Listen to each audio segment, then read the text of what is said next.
But I've also found that there are a lot of, especially women past a certain age, where they can remember what it was like, where we were actually trusted to be responsible, where we could actually be, form our own decisions, decide what course of action we want to take, follow that because that is what our heart tells us to do, and not demand that we obey and pay. And I've got some of these people, their arguments, you should be happy you live in a country where you can criticize the government. I am. Well, then don't do it. They want me to move to North Korea, for Christ's sake, because I question the government and read the words that they look at and blindly follow and obey. I thought it was ludicrous. And I've been in court a number of times. I'm a fairly rational, logical, reasonable guy.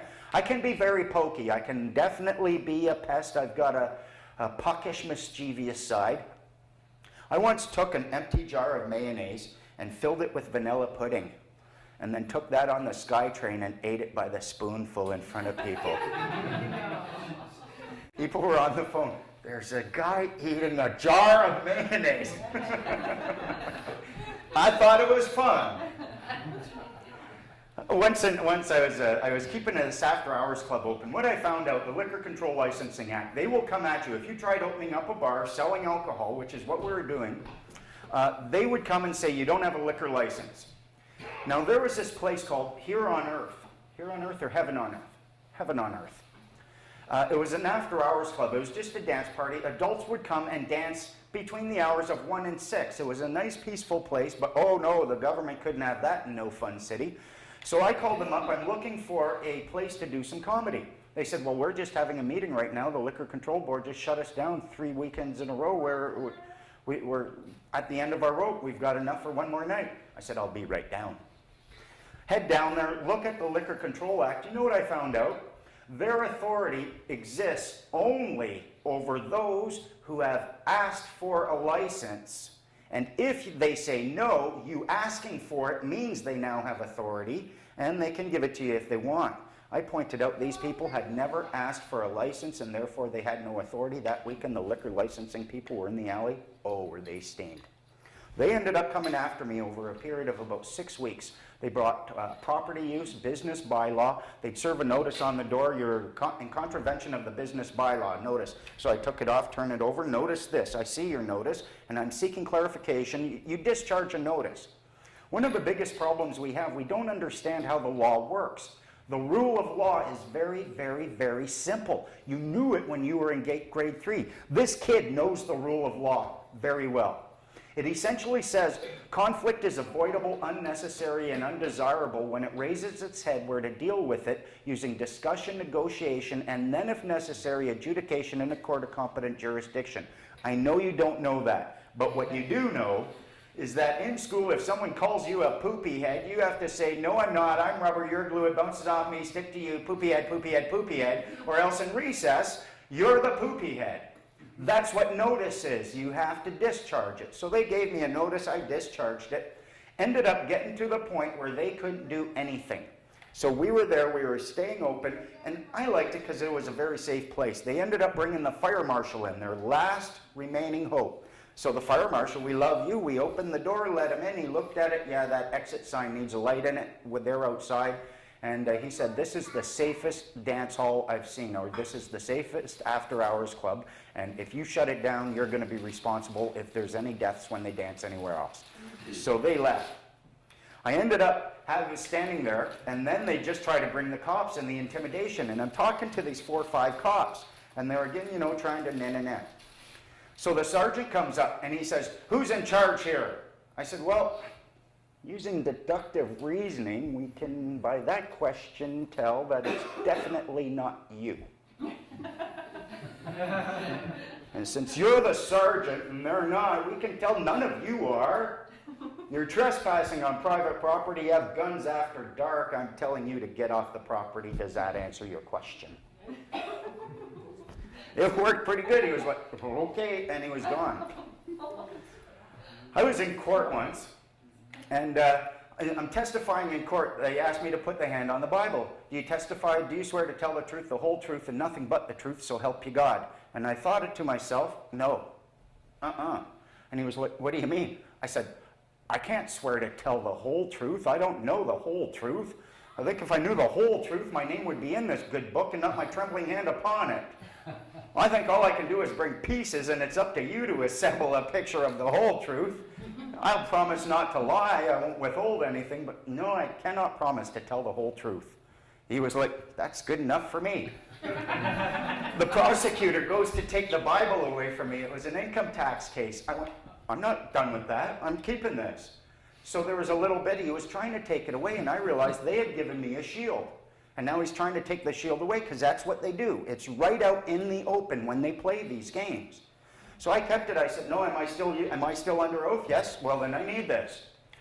The prosecutor asked me, are you familiar with Section 238 of the Income Tax Act? I opened up the Bible. What page are we on? I testified on this, not on the Income Tax Act. You can ask me about this. Oh, that prosecutor was so pissed. So angry it wasn't funny, but there was really nothing they could do. And I was like, I know this section. Woe to you lawyers and experts in the law. And the judge starts...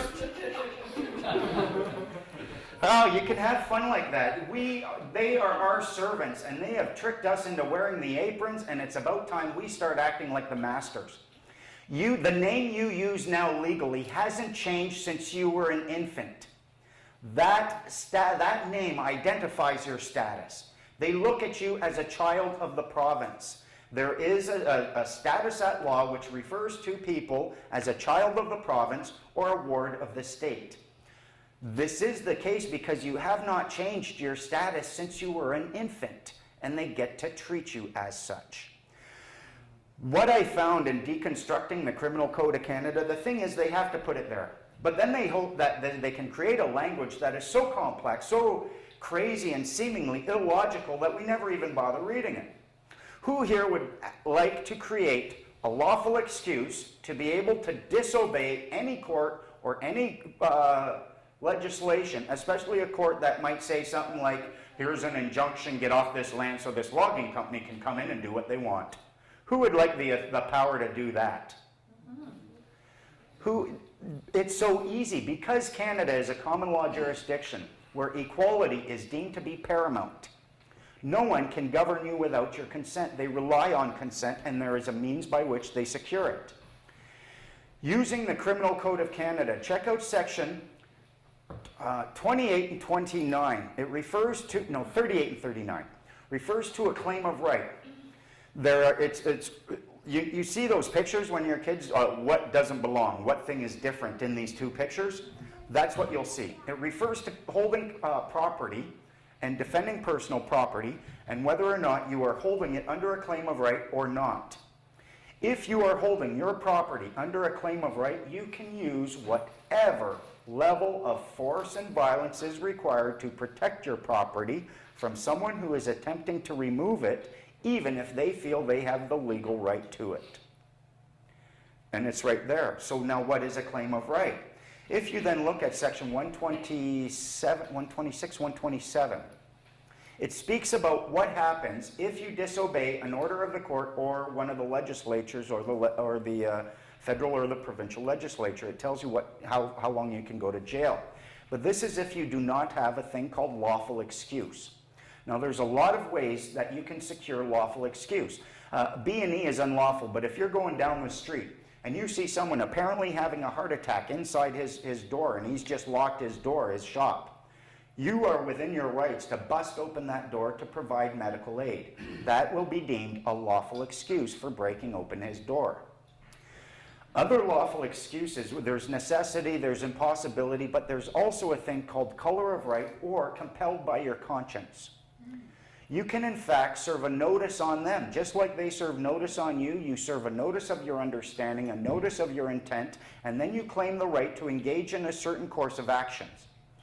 Now there's a standard legal process that undergoes where, imagine you got neighbors here. And you guys have a fairly well-functioning community from what I can see. You got a neighbor, you've got a dispute about line. One guy would go to the other and say, listen, I've got a dispute, I think your tree is on my line, I'm going to be cutting it down. If the guy ignores it and doesn't say anything, it's pretty much tacit consent that, yeah, okay, I'm fine with it. If he's not, he has to come back to you and say, no, I do not agree with this.